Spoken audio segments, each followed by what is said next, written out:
അല്ലെങ്കിൽ ഈ ബാങ്ക് മറ്റേത് ചെയ്യണം. ഇതിന് സർക്കാരിന് ഒരു റോളും ഇല്ല, സെൻട്രൽ ഗവൺമെൻറ്. അങ്ങനെ സംസ്ഥാന സർക്കാരിനൊരു റോളുണ്ട്. അങ്ങനത്തെ അവിടെ വയനാട് ദുരന്തത്തിൽ ആർക്കെങ്കിലും ഇങ്ങനെ ഒരു നഷ്ടം ഉണ്ടായിട്ടുണ്ടെങ്കിൽ സർക്കാർ ഒരു സബ്സിഡി കൊടുക്കുക, അതാണ് ചെയ്യേണ്ടത്. UP സർക്കാരിൽ യോഗിജി എന്ത് ചെയ്തു?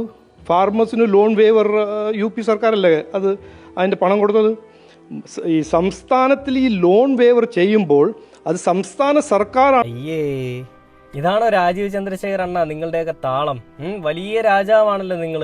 വലിയ രീതിയിൽ മാധ്യമപ്രവർത്തകരെ പ്രതികരിക്കുന്നല്ല, അവരെ തുപ്പിവിടുന്ന ഒരു ടീമാണല്ലോ നിങ്ങൾ. ഒരു ചോദ്യം ചോദിച്ചപ്പോൾ അത് ഇതെന്നൊക്കെ പറഞ്ഞുകൊണ്ട് വലിയ രീതിയിലുള്ള ഒരു മെഴുകലാണ്. കേന്ദ്ര ഗവൺമെന്റിനേക്കാളും മുകളിലാണോ കേരള ഗവൺമെന്റ്?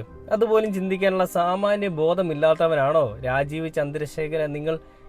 നിങ്ങളെല്ലാവരും ഈ കൂട്ടത്തിൽ വരുന്നവരാണ്, ഞങ്ങൾക്കറിയാം. ചിന്തിക്കാനും അല്ലെങ്കിൽ അതിനുള്ള നടപടികൾ എടുക്കാനുമുള്ള ബോധം